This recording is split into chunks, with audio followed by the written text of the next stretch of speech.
ఇశ్రాయేలీయులను దేవుడు పిలుస్తున్నాడు, వీరు నాకు ఇష్టమైన మంద. ఇప్పుడు ఒక మాట గమనించండి, విడివిడిగా ఉన్న గొర్రెలు ఏమవుతాయి అంటే చెదిరిపోతాయి. మీకు తెలుసు కదా, మరి 99 గొర్రెలను ఒక చోట విడిచిపెట్టి ఒక్క గొర్రె కోసం కాపరి ఎలాగూ వెతుకుతూ ఉన్నాడో, అలాగుననే ఇశ్రాయేలుకు కాపరి అయిన వాడు ఎవరా? కాపరి యెహోవాయే. మరి మందెవరు? ఇశ్రాయేలు జనాంగమే. అందులో ఉన్నటువంటి వారితో దేవుడు మాట్లాడుతున్నాడు, ఎఫ్రాయిము, బెన్యామీను, మనష్షే అని వారి ఎదుట నీ పరాక్రమమును మేల్కొలిపి. విషయాన్ని గమనిస్తే అతను ఎలాంటి వాడంటే పరాక్రమం కలిగిన వాడు. దేవుడు పరాక్రమం కలిగినటువంటి వాడు, మందను కాయువాడు, మందను మేపువాడు. 100వ కీర్తన మనం చదవగలిగితే అక్కడ కొన్ని మాటలు రాస్తూ ఉన్నాడు, మీరు చదవండి. 100వ కీర్తన మొదటి నుంచి కొన్ని వాక్యాలు. సమస్త దేశములారా యెహోవాకు ధ్యానధ్వని చేయుడి. 3వ వచనం చదవండి. యెహోవాయే దేవుడని తెలుసుకొనిడి, ఆయనే మనల్ని పుట్టించెను, మనము ఆయన వారము, మనము ఆయన ప్రజలము, ఆయన మేపు. మందలని ఎవరిని అంటారు? గొర్రె మందలు, ఇంకా మేకల మందలు, ఆవులు, వీటన్నింటి ఏమంటారంటే మందలు అంటారు. వీటిని కాయడానికి ఎవరు ఉంటారు? కాపరి ఉంటారు. ఇక్కడ 80వ కీర్తనలో మాట్లాడుతున్నాడు, ఇశ్రాయేలు కాపరి చెవియొగ్గుము, మందవలే యోసేపును నడిపించువాడా. మనల్ని ఎలా నడిపిస్తున్నాడంట అంటే గుంపుగా, ఐక్యతగా, సమాధానముగా నడిపించువారు ఎవరైనా ఉన్నారంటే దేవుడు ఒక్కడు మాత్రమే. మనకు మనముగా ఎక్కడికైనా వెళ్ళాలి అంటే మనము పూర్తిగా దారి తొలగిపోతూ ఉంటాం, బొత్తిగా మనం ఎవరి మాట వినే పరిస్థితిలో ఉండం. అందుకని దేవుడు ఏమన్నాడంటే మందవలే యోసేపును నడిపించువాడా. మరి ఆ మందకు కాపరి ఎవరు అంటే యెహోవా దేవుడే. అందుకే అంటాడు యోహాను సువార్త 15వ అధ్యాయంలో, చూడండి అక్కడ కొన్ని మాటలు రాస్తూ ఉన్నారు. యోహాను సువార్త 15వ అధ్యాయంలో లేక 14వ అధ్యాయంలో, నా గొర్రెలు నా స్వరము వినును. తీసారా?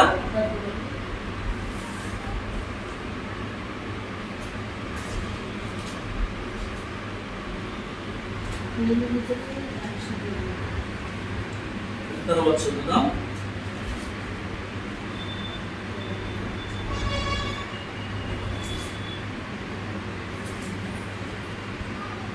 గొర్రెలను గురించినటువంటి మాటలు అందులో రాయబడుతూ ఉన్నాయి.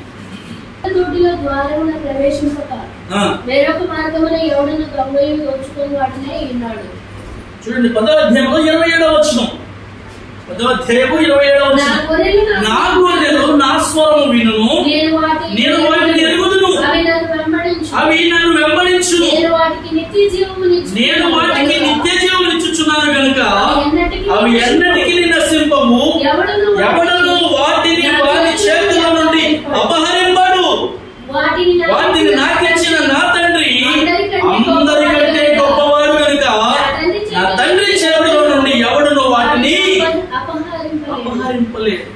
కాబట్టి మన కాపరిగా ఉన్న దేవుని చేతుల నుండి మనల్ని ఎవ్వరు కూడా అపహరించేవాడు గాని, మనల్ని త్రోసివేసేవాడు గాని ఎవరు లేరు. ఈ లోకంలో ఉన్న ఛాయలన్నీ కూడా కేవలం భయపెట్టాయే తప్ప అవేవి కూడా మనల్ని ఏమీ చేయలేవు.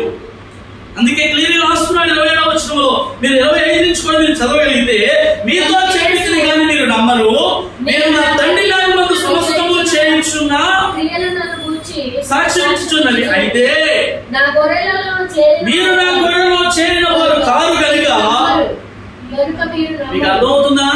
మనము దేవుని గొర్రెలలో మనం చేరాలి.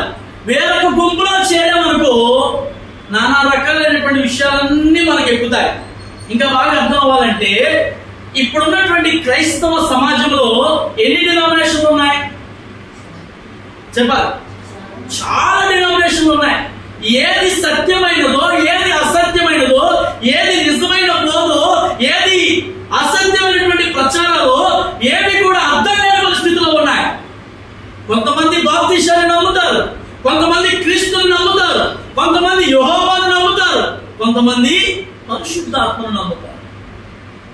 అందరూ క్రైస్తవులే,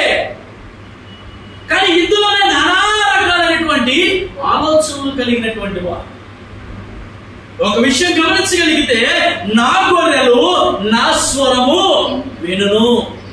వినగలిగినటువంటి మనసు మనలో ఉంటే ఏది ఆయన స్వరమో, ఏది అబద్ధికుని స్వరమో, ఏది మోసపూరితమైన స్వరమో, ఏది అన్యాయం అక్రమం దౌర్జన్యం చేసే స్వరమో, ఏది మన మీద అజమాయిషీ చేసే స్వరమో ఎరిగినటువంటి వారమై ఉండాలి.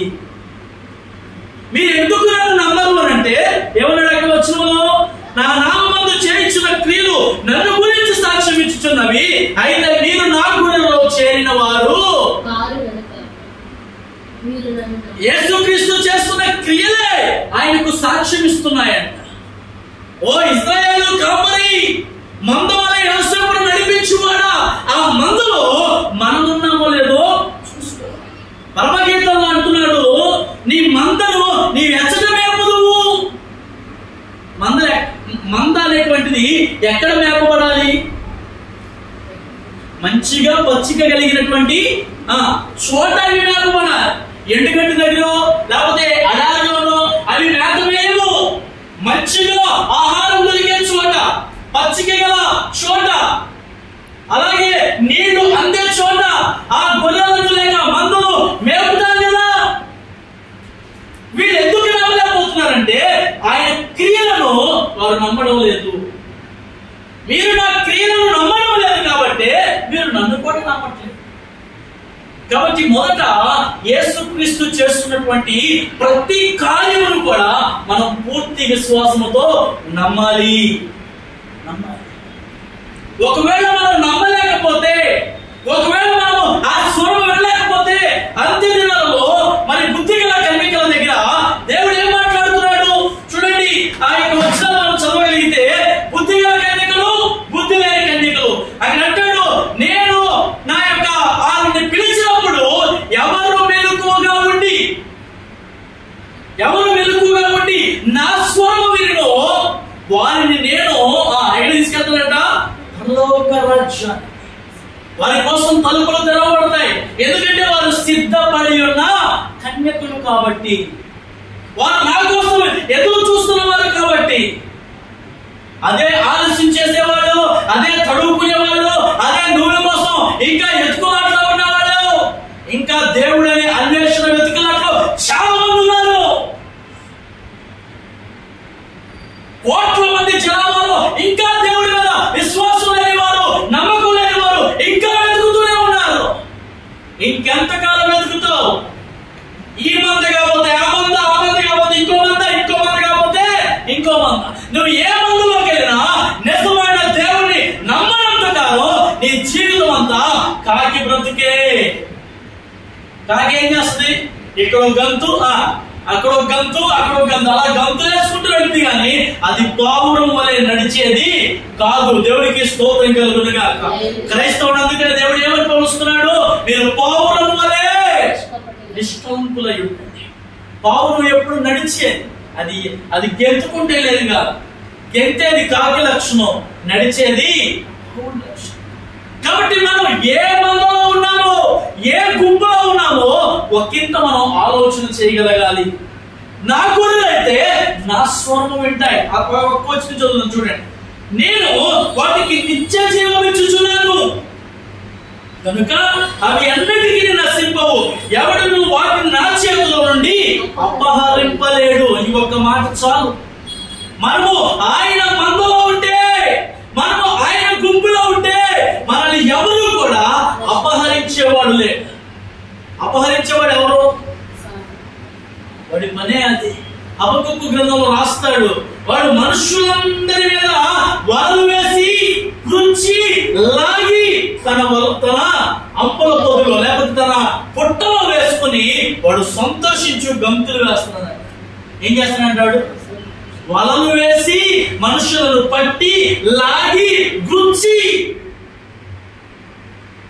చేపకు మనం వలేసామనుకో, లేకపోతే ఒక గాల వేసామనుకో, అది పాపం ఆవురావులు అనుకుంటా అలాగా ఏమంటదని ఆ మాంసం ముద్దను లేకపోతే ఆ మైదా పిండిను చూసి పాపం మింగేద్దాం.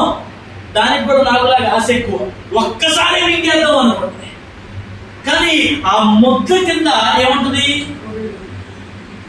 అది చూసుకోలేదు. అది అది కేవలం కనబడుతుందంత ఆ మాంసం ముద్దే కనబడుతుంది. ఒక్కసారి నోరు తెలుసుకొని వచ్చి ఆ ముద్ద అమాంతంగా మింగేద్దాం అనుకునే లోపు ఆ ముళ్ళెళ్ళి అంగిట్లో గుచ్చుకుపోతుంది.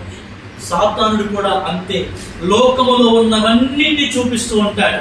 మాంసపు ముద్దను లేకపోతే రమ్యమైన వాటన్నింటినీ చూపిస్తూ ఉంటాడు. కానీ దాని కింద ఏముంటది? వాడి వలలో మనం పడిపోతే వాడు చక్కగా తన గంపలో వేసుకొని, ఇదిగో నీ మందలోనే ఈ గొర్రెలన్నింటినీ నేను అపహరించుకోబోతున్నాను అంటాడు. కొంతమందికి సినిమాలు పిచ్చి, కొంతమందికి సెల్ ఫోన్లు పిచ్చి, కొంతమందికి ఊరికే రోడ్ల తిరిగే పిచ్చి, కొంతమందికి స్త్రీలంటే పిచ్చి, కొంతమందికి జోదం అంటే పిచ్చి, నానా రకాలైన వారు ఉన్నారు లోకం. మనకే పిచ్చి. మనం ఏ గుంపులో ఉన్నాం? ఇంకా లోకపు గుంపులోనే ఉంటే, ఇంకా లోకపు గుంపులోనే ఉంటే, ఇంకా లోకానుసారమైన జీవితాన్ని మనం జీవిస్తే అపహరించుకుపోయేవాడు వస్తాడు, ఎత్తుకుపోయేవాడు వస్తాడు. గురుగులు గోధుమలు నాటబడుతూ ఉన్నాయి. ఏం తీసాడు ఆయన? గురుగులు చచ్చి మంచి విత్తనాలు విత్తుతాయి, కానీ గురుగులు అనేవి చచ్చిపోతూ ఉన్నాయి. గోధుమలు ఫలిస్తాయి, గురుగులు ఫలించలేవు. మన జీవితము ఏ స్థితిలో ఉందో ఆలోచించుకోవాలి. మనం ఏ మందులో ఉన్నాం, ఏ బోధలో ఉన్నాం? దేవుని స్వరాన్ని వింటున్నామా? భక్తుడు పాట రాస్తాడు, ఏ సన్న స్వరం అన్నా నీవెప్పుడైనా విన్నావా? ఏ సన్న స్వరం ఇంచుమించు 8 ఆ బుక్స్లో ఉన్న పాట ఒక్కొక్క భక్తుడు గురించి రాస్తూ ఉంటాడు. ఆ యొక్క పాట దేవుని చిత్రంలోకి వచ్చి పాడుకుందాం. ఆ పాట అందులో యేసు స్వరం వినాలి. ఆ స్వరం విన్నప్పుడే ఇది మన స్వరమా కాదా అనేది గమనించాలి. ఇప్పుడు నేను బయట నుంచి వచ్చిన తర్వాత డోర్ కొట్టినప్పుడు ఎవరో ఏంటో తెలియకుండా తీసేస్తామా? ఈ మధ్య డోర్లకి కెమెరాలు వచ్చింది, లేకపోతే ఒక అద్దాలు వచ్చినాయి, అందులోంచి ఇలా చూస్తారు బయటికి, అందులో ఎంత మొహం కనబడుతుంది. అంటే ముందు మనోడో బయటోడో తెలియాలా, ఆ తర్వాత డోర్ ఓపెన్ చేయాలి. ఈరోజు చాలా భయంకరమైనటువంటి కార్యాలు జరుగుతున్నాయి లోకములో. కనుక దేవుని బిడ్డలారా, మనము దేవుని గుంపులో ఉంటే ఆయన స్వరాన్ని మనము వినగలుగుతాం. కాబట్టి మనం దేవుని స్వరాన్ని వినాలా. మన ఇంటి వాళ్ళ స్వరాలు మనకి ఎలాగో తెలుస్తాయో అలాగే దేవుని స్వరము కూడా మనము తెలుసుకోగలగాలి. ఎలా ఉంటుంది ఆయన స్వరం? ప్రకటన గ్రంథం మీకు చదవగలిగితే చూడండి, ఆయన స్వరం ఎలా ఉంటుందో అక్కడ రాస్తూ ఉంటాడు. ఒక మాట చదువుకొని మనం ముందుకు వెళ్ళిపోదాం. చూడండి, 1వ అధ్యాయంలో 14వ వచనం, ఆయన తలయు తల వెంట్రుకలను తెల్లని ఉన్నిని పోలినవై హిమమంత ధవళముగా ఉండెను. ఆయన నేత్రములు ఆయన పాదములు పొలిమిలో కుటుంబం వేయబడి వరేచున్న పరంజితో సమానమై ఉండెను. ఆయన కంఠ స్వరము దేవునికి స్తోత్రం కలుగునుగాక. ఎలా ఉందంటే ఆయన కంఠస్వరం జల ప్రవాహం. ఎప్పుడైనా సముద్రం దగ్గరికి వెళ్ళారా? ఆ అలలు వచ్చేటప్పుడు ఒక భయంకరమైనటువంటి శబ్దం వస్తుంది, వస్తుంది. ఎప్పుడైనా విన్నారా?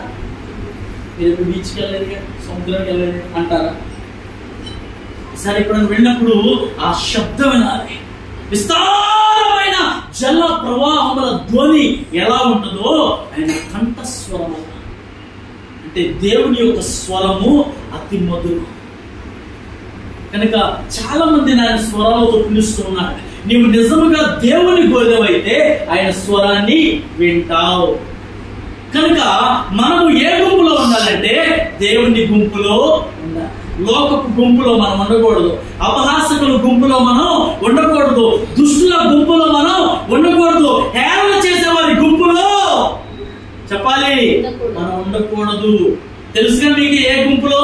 అబద్ధాలు ఆడేవారి జత మనం ఉండకూడదు, మోసం చేసేవారి గుంపులో ఉండొద్దు, దుష్టుల ఆలోచన ప్రకారం నడవద్దు, పాపుల మార్గంలో. ఇవన్నీ గుంపులే, ఇవన్నీ లోకంలో గుంపులే. అబ్బా అక్కడికి వెళ్దాం, చాలా బాగుంటుంది అక్కడ. అది గుంపు. లోకంలో చాలా రకాలైన గుంపులు ఉన్నాయి. కాబట్టి మనం వాటితో కలిసే పరిస్థితి మనది కాదు. మనకు ఒక్కటే గుంపు, అది యోసేపు వలె నడిపించగలిగిన గొప్ప గుంపు. దేవునికి మహిమ కలుగునుగాక. మనతో వలె దేవుడు మనను నడిపించగలిగిన వాడు. ఆయన చేతిలో ఉంటే మనల్ని ఎవ్వరూ అపహరించేవాడు లేడు. తర్వాత మాట, అపహరింపడు, వాటిని నాకిచ్చిన నా తండ్రి అందరికంటే గొప్పవాడు కనుక నా తండ్రి చేతిలో నుండి ఎవడు వాటిని అపహరించలేదు. కాబట్టి దేవుని చేతిలో మనం ఉందాం. ఆయన చేతిలో ఉంటే మనల్ని ఎవ్వరూ అపహరింపరు, మనల్ని ఎవ్వరూ దొంగతనం చేయలేరు. ఎందుకంటే మన మనసు చాలా చంచలమైన మనసు. అంటే ఏది చూస్తే అది నమ్మేసే మనసు, ఏది చూస్తే అది ఇష్టపడిపోయే మనసు, ఎవరు చూస్తే వాళ్ళతో మరి కమిట్మెంట్ అయిపోయే మనసు. కాంప్రమైజ్ అయిపోతే కమిట్ అయిపోతూ ఉంటారు. అందుకే దేవుడు చెప్తున్నాడు, లోకముతో మీరెప్పుడు కూడా కాంప్రమైజ్ అవ్వద్దు. లోక స్నేహం దేవునికి. కాబట్టి లోకంలో ఉన్న గుంపుల్లో మీరు కలిసిపోతే దేవునికి వైరం అయిపోతారు, దేవునికి వ్యతిరేకం అయిపోతారు. ఇప్పుడు రెండో గుంపు గురించి మాట్లాడుకుందాం. అదేమన్నాడంటే ద్రాక్షవల్లి అని. ఒకటేమో మంద, గుర్తుంటుంది కదా, ఒకటేమో మంద. ఈ మంద మంచి మందలో కలవాలా, మంచి గొర్రెలుగా ఉండాలి. ఎందుకంటే మనల్ని ఆయన పుట్టించను, ఆయన మేపే గొర్రెలం మనం. ఆయన మేపే గొర్రెలు. ఆ గొర్రెలను ఆయన ఏం చేస్తాడంటే పచ్చిక గల చోట్ల ఆయన మనల్ని మేపుతాడు. ఎండగట్టే చోట ఉండడు ఆయన, నీరు లేని చోట ఉంచుడు ఆయన. మీకు తెలుసు కదా 23వ కీర్తన, చెప్పండి 23వ కీర్తన. యెహోవా నా కాపరి, నాకు లేమి కలగదు. పచ్చిక గల చోట్ల ఆయన నన్ను పొరండజేయుచున్నాడు, శాంతికరమైన జలముల యొద్ద ఆయన నన్ను నడిపించుచున్నాడు. ఆయనే నా దుడ్డుకరయు, నా దండమును, నన్ను ఆదరించు నా దేవుడని నేను యెహోవాను గురించి చెప్పుచున్నాను. కాబట్టి ఆయన ఎక్కడ మనం పనులు చేస్తాడంటే పచ్చిక గల చోట్ల. ఏమిటా పచ్చిక? దేవుని యొక్క వాక్యమే. ఏమిటా శాంతి జలాలు? దేవుని యొక్క వాక్యమే. అలాంటి చోట ఆయన మందను మేపుతాడు. నీవెక్కడికో పోతాను, నువ్వు లోకంతో కలిసిపోతానంటే ఆయన విడిచిపెడతాడు. ఆయన విడిచిపెడితే మరలా గుంపులో చేరడం చాలా కష్టం. ఆ బుద్ధి లేని కన్యకులు ఎలాగ విడిచిపెట్టబడ్డారో అలాగే విడిచిపెట్టబడతారు. కాబట్టి మనం ఏముండాలి తెలుసా? సిద్ధపాటు ఉండాలి. ఆయన స్వరాన్ని వినే గొప్ప నిరీక్షణ మనకు ఉండాలి. దేవునికి స్తోత్రం కలుగునుగాక. రెండో భాగంలోకి వెళితే ద్రాక్షవల్లి అన్నాడు. చదువుతారు ఒకసారి ఆ మాట 81వ కీర్తనలో. నీవు ఐగుప్తులో నుండి ఒక ద్రాక్షవల్లిని తెచ్చితివి, అన్యజనులను వెళ్ళగొట్టి దాన్ని నాటితివి, దానికి తగిన స్థలములు సిద్ధపరిచితివి, దాని వేరు లోతుగా పారి ఆ దేశమంతగా. ఇప్పుడు దేంతో పోలుస్తున్నాడు? ఇందులో మందతో పోల్చాడు, ఇప్పుడు ద్రాక్షవల్లితో పోలుస్తున్నాడు. కాబట్టి ద్రాక్షవల్లి అంటే అవి చాలా, ఎంతమందికి ద్రాక్షలు ఇష్టం? బాగుంటాయి, అందులో చాలా రకాలు ఉంటాయి. కాబట్టి అవి తినడానికి చాలా మంచిగా ఉంటాయి, తీగా పులపుల్లగా. యేసుక్రీస్తు కూడా వాటితోనే పోలుస్తున్నాడు మనుషులను. ఒక వేరు తీసుకొచ్చి నాటాడంట. ఎలా నాటాడది? లోతుగా పారి ఆ దేశమంతగా వ్యాపించెను, దాని నీడ కొండలను కప్పెను, దాని తీగలు దేవుని దేవదారు వృక్షములను ఆవరించెను, దాని తీగలు సముద్రం వరకు వ్యాపించెను, యూఫ్రటీస్ నది వరకు దాని రెమ్మలు.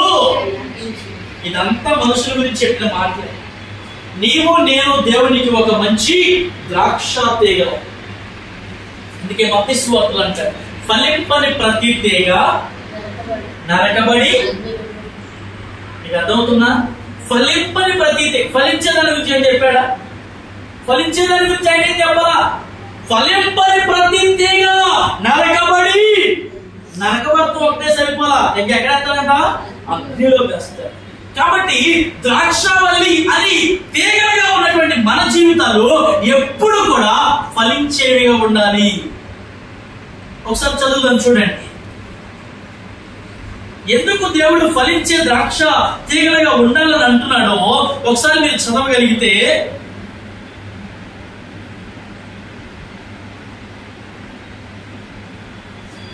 చూడండి, యెషయా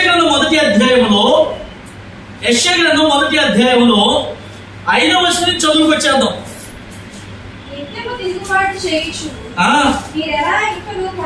కొట్టబడుదురు, ప్రతి వాడి నడినెత్తిన వ్యాధి కలిగిను, ప్రతి వాడి గుండె బలహీనమాయను, అరికాలు మొదలుకొని తల వరకు స్వస్థత కొంచెమైనను లేదు. ఎక్కడ చూచిన గాయాలు, దెబ్బలు, పచ్చి పుండ్లు, అవి పిండబడలేదు, కట్టబడలేదు, తైలముతో మెత్తగా చేయబడలేదు. ఈ దేశము పాడైపోయాను, ఈ పట్టణములు అగ్ని చేత కాలిపోయాను. ఈ ఎదుటనే అన్యులు నీ భూమిని తిరివేయుచున్నారు. అన్యులకు తటస్థించు నాశనము వలె పాడైపోవును. ద్రాక్ష తోటలను గుడిసెవలెను. చూడండి, ద్రాక్ష తోటలోని గుడిసెల వలెను, దోసపాదులలోని పాకవలను, ముట్టడి వేయబడిన పట్టణముల వలెను సియోను కుమార్తె విడువబడి ఉన్నది. చదవండి. సైన్యములకు అధిపతియగు యెహోవా బహు కొద్దిపాటి శేషము మనకు నిలుపని ఎడల మనము సొదొమ వలెనుందుము, గొమొరాతో సమానముగా ఉందుము. సొదొమ న్యాయపతులారా, యెహోవా మాట ఆలకించుడి. ఆలకించుడి. గొమొర జనులారా, మన దేవుని ఉపదేశముకు చెవియొగ్గుడి. యెహోవా సెలవిచ్చిన మాట ఇదే. విస్తారమైన బలులు నాకేలా? విస్తారమైన బలులు నాకెందుకు? దహన బలులకు పొట్టేళ్లు, బాగుగా వేపిన దూడల కొవ్వులు నాకు వెక్కసమాయను. గోడల రక్తం అందైనను, గొర్రెల పిల్లల రక్తం అందైనను, మేకపోతుల రక్తం అందైనను అవసరం లేదు. నా సన్నిధిని కనబడవలనని మీరు వచ్చుచున్నారే. ఆవరణము తొక్కుటకు మిమ్మును రమ్మన్న వాడెవడు? ఎవడు? మీ నైవేద్యము వ్యర్థము, అది నాకు అసహ్యము పుట్టించు. కుమార్పము దాని నిగను తేకుడి. అమావాస్యు విశ్రాంతి దినమును సమాజ కూట ప్రకటనమును జరుపుచున్నవి. పాపల గుంపు కూడిన ఉత్సవ సమాజమై నేను నోపుజాలను. మీ అమావాస్య ఉత్సవములు నాకు హేయములు, అవి నాకు బాధాకరములు. వాటిని సహింపలేక విసిగి ఉన్నాను. మీరు మీ చేతులు చాపునప్పుడు మిమ్మల్ని చూడక నా కన్నులను కప్పుకొందును. మీరు బహుగా ప్రార్థన చేసిన నేను వినను. రక్తముతో నిండి ఉన్నవి. మిమ్మల్ని మీరు కడుగుకొనుడి, శుద్ధి చేసుకొనుడి. నాకు కనబడకుండా వాటిని తొలగింపుడి. కీడు చేయడం మానుడి, మేలు చేయుడి. న్యాయమును జాగ్రత్తగా విచారించుడి. హింసింపబడిన వారిని విడిపించుడి. తండ్రి లేని వారికి న్యాయము తీర్చుడు. ఎదురాల పక్షమున దేవునికి స్తోత్రం కలుగును గాక. ఎన్ని వచనాలు! వీటన్నిటికీ కారణం ఒకటే, ద్రాక్ష తోటలో ఉన్న తీగలు సరిగ్గా ఫలించాలి. అలాగ ఫలించకపోతే దేవుడే విడిచిపెట్టేస్తానంటున్నాడు. ఇప్పుడు వద్దాం యోహాను సువార్త 15వ అధ్యాయంలోకి రండి. యోహాను సువార్త 15వ అధ్యాయం చదవండి మొదటి నుంచి. నేను నిజమైన ద్రాక్షవల్లిని, నా తండ్రి వ్యవసాయకుడు. నాలో ఫలింపని ప్రతి తీగ ఆయన తీసి పారవేయును. ఫలించు ప్రతి తీగ మరి ఎక్కువగా ఫలించునని దానిలోని పనికిరాని తీగలను తీసివేతును. 5వ వచనం చదవమా. ద్రాక్షవల్లిని నేను, తీగలు మీరు.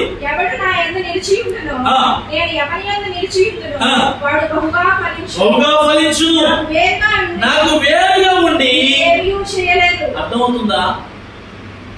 ద్రాక్షవల్లి ఎప్పుడు కూడా, లేక ద్రాక్ష తీగ ఎప్పుడు కూడా అంటు కట్టబడి ఉండాలి. మీకు తెలుసా, కొంత బెరడును కట్ చేసి దానికి ఒక దాంతో జాయింట్ చేస్తారు. గులాబీ మొక్కలకి ఎక్కువగా మనం చూస్తూ ఉంటాం. అలాగే ద్రాక్ష తీగ కూడా దాని ఉన్నటువంటి బెరడును తొలగించి ఇంకొక తీగతో అది అంటుకట్టబడినప్పుడే మంచి ఫలింపు వస్తుంది. ఇక్కడ ఏమంటున్నారంటే, ద్రాక్షవల్లిని నేను,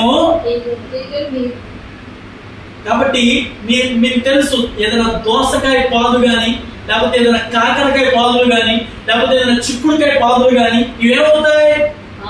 పాకుతూ ఉంటాయి. వాటిని ఒక కర్రకు చుట్టూ వదిలేసినదా మన కాలం ప్రక్కన కూడా చాలా రకాలైన మొక్కలు అవన్నీ వస్తూ ఉంటాయి. వాటికి అవి ఏమవుతాయి? అవి పాకుతూ వెళ్ళిపోతూ ఉంటాయి. ద్రాక్ష తీగలు కూడా అంతే. దేవుడిలో మనం ఎప్పుడైతే అంటు కట్టబడి ఉంటామో అవి మనం ఎప్పుడు కూడా పాకుతూ వెళుతూ ఉండాలి. ఎప్పుడు ఆగిపోయేది కాదు క్రైస్తవ జీవితం. తర్వాత ఏమన్నాడు ఆయన వచనాల్లో? ఎవడు నా యందు నిలిచి ఉండునో, నేను ఎవరి యందు నిలిచి ఉండునో వాడు బహుగా. చెప్పండి, మనకు ఫలవంతమైన జీవితం కావాలా, ఎండిపోయే జీవితం కావాలా? ఒకవేళ ఎండిపోయిన జీవితం అయితే అది నరకబడుతుందంట, అగ్నిలో వేయబడుతుందంట. ఈ కడవరి దినాలలో మనము ఫలించేటువంటి జీవితం కావాలి. ఒక మంచి మందలో ఉండాలి, ఒక మంచి సంఘంలో భాగస్థులమై ఉండాలి, ఒక మంచి మరి దేవుని యొక్క వాక్యాన్ని బోధించే సంఘంలో మనము సభ్యులుగా ఉండాలి.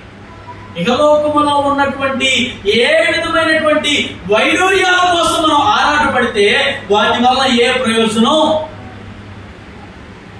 రానున్న దినాల్లో వాక్యము కరువైపోతున్న పరిస్థితులు రాబోతూ ఉన్నాయి. మనమే ఒక వార్తా పత్రికలా, మనమే ఒక కరపత్రికలా, మనమే ఒక బైబిల్ గ్రంథముగా మారవలసినటువంటి వారముగా ఉన్నాం. దేవునికి స్తోత్రం కలుగునుగా. భక్తుడు తెలియజేస్తున్నాడు రెండు విషయాలు.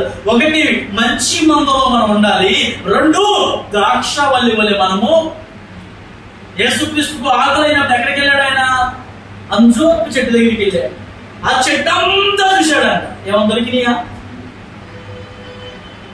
ఒక్క పండు కూడా లేదు. మీరు ఎప్పుడైనా ద్రాక్ష తోట దగ్గరికి వెళ్ళారా? ద్రాక్ష తోట చూసారా? చాలా గుత్తులుగా ఉంటాయి ద్రాక్ష తోట. కానీ అవన్నీ రెడీ అయినవి కావు, అంటే పండినవి కావు, పచ్చిగా ఉంటాయి. ఒకవేళ మీరు ఆ కాయను కోసుకున్నా అది ఏమవ్వదు. అదే మీరు ఒక్కసారి పండిన ద్రాక్ష దగ్గరికి వెళ్ళి దాని ఒక పండు లాగి ఇలా చిరిగితే చాలు, ఏమవుతుంది? ఆ లోపల ఉన్న గుజ్జంతా బయటకు వస్తుంది. దేవుడు కోరుకుంటుంది అది. పిండబడలేదు, మెత్తన చేయబడలేదు అంటే ద్రాక్ష వల్లి లేకపోతే ద్రాక్ష పండు అది పండుగ అయినప్పుడే మనం తినగలుగుతాం. పక్వానికి వచ్చినప్పుడే దాని రుచి మనకి తెలుస్తుంది. ఒకవేళ పచ్చిగా ఉందనుకో, నోట్లో పెట్టుకున్నాం అనుకో, కరకరకరగా కొరికేసామనుకో, ఎలా ఉంటుంది? చేదు. ద్రాక్ష పండు పండితేనే టేస్ట్, పచ్చిగా ఉంటే. దేవుడు కూడా అదే కోరుకుంటున్నాడు. మీరు చేదైన అనుభవంలో ఉన్నారు, మీరు ఒక్కరే ఉండి ఏం చేయలేరు. కాబట్టి మీరు ఎందులోకి రావాలంటే ద్రాక్షవల్లిలో అంటు కట్టబడాలి. అంటే యేసులో మనం అంటు కట్టబడినప్పుడే ఆ పండుగ ఏమొస్తుందా? టేస్ట్ వస్తుంది, మధురం వస్తుంది. యేసయ్య మనలో ఉన్నప్పుడే. కనాను అనే విందులోకి వెళ్ళాడంట. ఆ ఊరిలో పెళ్లి జరుగుతున్నప్పుడు ఆయనకి వెళ్ళారు. అందరూ ముందున్న ద్రాక్ష నీళ్ళంతా బాగా తాగేశారు. 6 బాన్లు పెడితే 6 బాన్లు అయిపోయినాయి అంట. ఇంక వచ్చేవాడు లేదు ద్రాక్షారసం. పాపం యేసుక్రీస్తు తల్లి గారు అడిగారు, అయ్యా మరి నీ కార్యం ఏం తలపెట్టరాదు? అప్పుడు అంటే నా సమయం, వెయిట్ అండ్ సీ, నా సమయం ఇంకా రాదా, నువ్వు వాడట. అప్పుడు చెప్తున్నాడు శిష్యులకు, మీరు ఈ రాతి బాణల నిండా నీళ్లు పోయమన్నాడు అంతే. నీళ్ళని ఎలా మార్చేస్తాడండి? నీళ్ళు ఎలా ఉన్నాయి? తాగితే ఉంటాయి. మన కృష్ణ వాటర్ కాబట్టి కొంచెం టేస్ట్ బాగుంటాయి. ఆయా రకాల ఊర్లు వెళ్తే ఆ రకాల నీళ్ళు అసలు మనం తాగలేము, భయంకరంగా ఉంటాయి కొన్ని చోట్ల నీళ్లు. సముద్రంలో నీళ్ళు ఎప్పుడైనా తాగేవా? అట్టుంటాయి, ఉప్పగా ఉంటాయి, నోట్లో పెట్టుకోలేము అవి మనం. అదే కొంచెం బయటకు వచ్చిన తర్వాత కుళాయి వాటర్లో లేకపోతే వాటర్ బాటిల్ తాగితే ఆ నీళ్లు టేస్ట్గా ఉన్నాయి. మనకి తెలుసు కొన్ని రుచులు ఎలా ఉన్నాయో ఆ వాటర్ ఉన్నటువంటి పరిస్థితి. అలాగే దేవుడు ద్రాక్ష వల్లిలా ఉన్నప్పుడు ఈ తీగలలో ఉన్న వారు మనందరం కూడా చేదే, మన జీవితాలన్నీ చేదే. మనిషి చూస్తే ఎంత బాగున్నాడండి, కానీ ఆ లోపల మనసు ఎంత చేదైందండి, ఎంత కఠినమైన వాడండి. కొన్నిసార్లు మనుషులు అదేగా అంటాం, మనుషులతో ఎంత బాగున్నాడండి, కానీ వాడు ఎంత కరకోసకుడండి, ఎంత భయంకరమైన మనసు అండి, ఎంత నీచపు బుద్ధి అండి.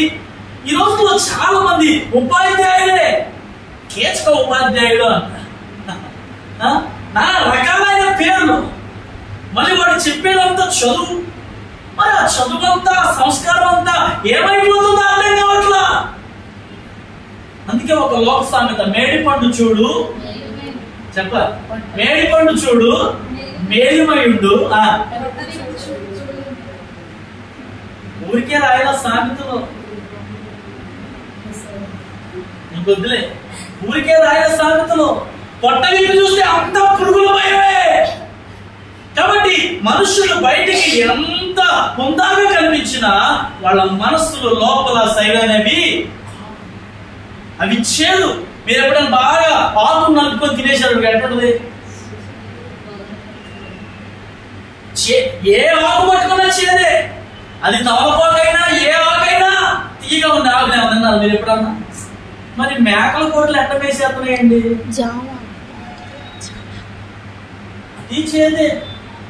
ఎప్పుడైనా తింటుడు జామా ఆయిల్ ఆయిల్గా ఉంటుంది. కానీ ఈ ద్రాక్షవల్లిలో ఎప్పుడైతే అవి అంటుకట్టబడతాయో, నాకు అర్థం కాని విషయాలు గమనించండి. మామిడి చెట్టు ఆకులు చేదే, కానీ వాటి ఫలాలు అంటే టేస్ట్. జామ చెట్టు ఆకులు అంతే, కానీ ఆ జామ ఆ ఆకులో ఉన్న చేదు ఎందులోకి రాలా? అందులోకి రాలా. అది ఎంత తీయగా ఉంటుందో, అది ఎంత ఇష్టపడి తింటామో. అలాగే నేరేడుకాయ చెట్టు వృక్షం చాలా రాస్తాడు అక్కడ, అది కొండలను వ్యాపించి ఉన్నది అంటారు. ఆ చెట్టు చాలా విస్తారంగా పెరుగుతుంది, దాని ఆకు చాలా వెడల్పుగా ఉంటుంది, ఆకుంటున్నాం. కానీ నేరేడు పండు చూస్తే నోరు ఒక్కసారి నోట్లో పెట్టుకుంటే అబ్బా, ఏ చెట్టు పండ్లైనా అంత టేస్టుగా ఉన్నాయి కదా. మరి ఆకులు మేకల్ని అన్ని ఆకులు తిన్న మేకల్ని అంతే కదా. అయ్యేమో ఆకులు తింటున్నాయి, ఆకులు తిన్న మేకల్నే. అందుకే మనం చేదోడు వాళ్ళం అయిపోతాం. మనం తినాల్సింది జీవాహారం, దేవుడిచ్చే వాక్యం. అందుకే సాతానుతో దేవుడు అంటాడు, మనుషుడు రొట్టె వలన మాత్రం కాదు కానీ దేవుని నోట నుండి వచ్చు ప్రతి మాట వలన దేవునికి స్తోత్రం కలుగునగా. కాబట్టి మనం ఎప్పుడు ప్రతిరోజు ఉదయం లేచిన వెంటనే జీవాహారాన్ని మనం భుజించాలి. కొన్ని వాక్యాలు వస్తూ ఉంటాయి, జీవాహారం ఏ హారం కదా, కొన్ని వాక్యాలు వస్తూ ఉంటాయి. అందుకే అన్నాడు, నేనే జీవాహారము, నేనే జీవజలం. సమరయ స్త్రీతో అన్నాడు, ఎక్కడికి వెళ్తాను నీళ్ళ కోసం? ఎంత దూరమైనా ఎక్కడికైనా నేనిచ్చు నీళ్లు నీకు దొరకవు. నేనిచ్చు నీళ్లు త్రాగువాడు మరెన్నడును. ఏంటయ్యా నీళ్ళు నాకు ఇచ్చేయ్యా, ఇదిగో అంత దూరం వెళ్ళి బకెట్లు బిందులు మోసుకురాలేకపోతున్నాయి, ఆ నీళ్లు నాకు ఇచ్చే. లోకానుసారమైన మనస్సు, లోకానుసారమైన మనస్సు. కానీ దేవుడు చెప్పింది లోకానుసారమైన నీళ్లు కాదు, అదే జీవ జలం. దేవుడికి మహిమ కలుగునగాక. హల్లెలూయా. వాళ్ళు బండ నుండి తాగుతున్న నీళ్లే జీవజలం. అది తాగి కూడా వాళ్ళు అరణ్యంలో రాలిపోయారు. కనుక దేవుని బిడ్డలారా, మనం ఎప్పుడు కూడా దేవుడితో ఎలా ఉండాలి తెలుసా? అంటు కట్టబడిన జీవితం ఉండాలి. ఇర్మియా గ్రంథం 13వ అధ్యాయం ఒక్కసారి ఆ వచనం చదువుకొని ప్రార్థన చేసుకుందాం. చూడండి, ఇర్మియా గ్రంథం, నాకు కీర్తి స్తోత్ర మహిమలు కలుగుటకై అనే మాట కనిపిస్తూ ఉంటుంది. చూడండి, నాకు కీర్తి స్తోత్ర మహిమలు కలుగుటకై వారు నాకు జనముగా ఉండునట్లు నేను ఇశ్రాయేలు వంశస్థులందరినీ యూదా వంశస్థులందరినీ నడికట్టు నరును నడుమునకు అంటియున్న రీతిగా. 13వ అధ్యాయం 11వ వచనం వెతుక్కోకండి, 13, 11 చదువుతున్నారు. నాకు కీర్తి స్తోత్ర మహిమ కలుగుటకై వారు నాకు జనముగా ఉండునట్లు నేను ఇశ్రాయేలు వంశస్థులందరినీ యూదా వంశస్థులందరినీ నడికట్టు నరుని అంటియున్న రీతిగా నన్ను అంటియున్న చేసితిని గాని వారు నా మాటలు వినకపోయి. దేవుడు ఏం చేస్తున్నాడంట? నడికట్టు నరుని అంటి ఉన్న రీతి. నడికట్టు తెలుసా మీకు? ఇక్కడ కట్టుకుంటారు ఒక తాడు. ఇంతకు ముందు యాజకులు కట్టుకునేవారు. ఆ తాడు మందరం బయటకు ఉండే. ఈ యాజకుడు లోపల తిరుగుతూ దేవునికి మరి ఆ యొక్క ధూపార్పణ చేస్తున్నంత సేపు ఆ యొక్క అంగీకున్న గంటలు మోగుతూ ఉంటాయి. ఎప్పుడైతే ఆ గంటలు మోగటం ఆగిపోయిందో ఆ యాజకుడు అక్కడ చనిపోయినట్టు లెక్క. అప్పుడు ఎవరు పడితే వాళ్ళు గబగబా వచ్చి శవాన్ని ఎత్తుకొని పోవడానికి అవకాశం లేదు. అది అతి పరిశుద్ధమైన స్థలం, అందులో ఎవరు రావడానికి లేదు. అప్పుడు ఈ అంగీకి బయట ఉన్నటువంటి ఆ తాడు చేత అతన్ని దేవుడు ఎలా ఉన్నాడంట? ఎలా ఉండాలని కోరుకుంటున్నాడు? నడికట్టు నరునికి అంటి ఉన్న రీతిగా. ఇప్పుడు మీ వస్త్రాలు మీకు అంటున్నాయా లేవా? అంతేగా, మన వస్త్రాలు మనకి ఎలా దేవుడు కూడా అంత సంబంధం కలిగి ఉండాలని కోరుకుంటున్నాడు. కానీ మనం ఏం చేస్తున్నామంటే వస్త్రాలను తీసి ఇసిరేసి పారేసినట్టుగా దేవుడు కూడా దూరం పెడుతూ ఉన్నాడు. కాబట్టి దేవుడు అది నుంచి కోరుకోవటం లేదు, కానీ ఆయన చాలా సమీపంగా ఉండాలని, దగ్గరగా ఉండాలని దేవుడు కోరుకుంటున్నాడు. మనతో ఆయన అంటు కట్టబడిన అనుభవానికి రావాలని ఇష్టపడుతున్నాడు. గమనించండి, ఈ రోజున 2 విషయాలు దేవుడు మనకు నేర్పిస్తున్నాడు. ఒకటి, మనం మంచి మందలో ఉండాలి, మంచి గుంపులో ఉండాలి, దేవుని స్వరాన్ని వినే గుంపులో ఉండాలి. 2, మంచి ద్రాక్షవల్లి వలె. ఎవడైనాను ఎవరు నా యందు నిలిచి ఉందరో వారి యందు నేను నిలిచి. కాబట్టి మనం దేవుని యందు నిలిచి ఉంటేనే మనం ఫలిస్తాం, అభివృద్ధి చెందుతాం, అనేకులకు ఉపయోగకరంగా ఉంటాం. యెషయా ఎక్కడ రాస్తాడు, నేను మంచి ద్రాక్ష కాయలు కాయాలని ఎదురు చూస్తే వీళ్ళు ఎలా ఉన్నారంటే కారు ద్రాక్షలు ఇస్తున్నారు నాకు. కారు ద్రాక్షల వల్ల ఏంటి ప్రయోజనం? అవి చేదు, అవి ఎవరు తినలేరు. కారు ద్రాక్ష కిందలుగా ఉన్నప్పుడే రాలిపోతూ ఉంటే, పడిపోతూ ఉంటే వాటి వల్ల ప్రయోజనం లేదు. మీకు తెలుసా, చెట్టు మీద పండు ఎప్పుడు తిన్నారా? మామిడి పండు చెట్టు మీద ఉందనుకో, ఎంత టేస్ట్ ఉంటుందో తెలుసా? కింద ఆ కార్పెట్ వేసో లేకపోతే గంపలో పెట్టో బియ్యం డ్రమ్లో పెట్టో పండేసేయి టేస్ట్ రాకపోవచ్చు. కానీ చెట్టు మీద ఉన్నటువంటి పండు ఎలా ఉంటుంది? చెట్టు కొట్టింది ఎంత చెట్టు కింద కాయ, ఆ నమ్మలో అమ్మ, అది ఎంత టేస్ట్గా ఉందో. ఎందుకని? అది చెట్టు కాయ, ఊరేసింది కాదు, పండేసింది కాదు, చెట్టు కాయ. కనుక ఆ చెట్టుకున్న సారవంతమైనవన్నీ కూడా ఆ పండులోకి వెళతాయి. కాబట్టి అది చాలా టేస్ట్గా ఉంటుంది. అందుకనే దేవుడు చెప్తున్నాడు, ద్రాక్షవల్లితో మీరు ఏం చేయాలంటే అంటు కట్టబడాలి. కాబట్టి మనము ఆయనకు వేరుగా ఉండి ఏం చేయలేం. వేరుగా ఉంటే ఎండిపోతాం. ఇప్పుడు ఈ వేరు పారుతున్నటువంటి ఆ తీగను మనం కనుక పీకేసామనుకో ఏమైపోతాయి? మీరు వెనక్కి తిరిగి చూస్తే ఆ కర్రకి ఒక పాదు ఉంది, దాన్ని పీకలేక లాగలేక వదిలేశారు. చూడండి అది అలా ఎండిపోయిందో, దానికి ఏమీ లేదు. సేమ్ మన జీవితాలు కూడా యేసుతో అంటు కట్టబడినప్పుడే మనం చిగురిస్తాం, ఫలిస్తాం, అభివృద్ధి చెందుతాం, మంచి ద్రాక్ష పండ్లు మనం ఇవ్వగలుగుతాం. మన జీవితం ఫలభరితం అవుతుంది. ఇన్ కేస్ దేవునికి వ్యతిరేకంగా మనం జీవిస్తే, దేవుని సన్నిధానాన్ని విడిచిపెడితే, మందలో నుండి తప్పిపోతే మన బ్రతుకే అస్తవస్తం అయిపోతుంది. కాబట్టి మనం మంచి గుంపులో ఉండాలా, దేవుని స్వరాన్ని వినే గొర్రెలుగా ఉండాలా, ఆయనతో అంటు కట్టబడాలా, ఆ జీవితాన్ని కలిగి ఉండాలా. దేవుని రాజ్యం కోసం మనము ఫలభరితమైన జీవితాన్ని జీవించాలి. ఈరోజు వాక్యం అదే నేర్పిస్తుంది. మంచి గుంపులో ఉందాం, ఫలభరితమైన జీవితాన్ని మనం జీవిద్దాం. దేవుని కొద్ది మాటలు మన వెనుకడిలో దీవించునుగాక.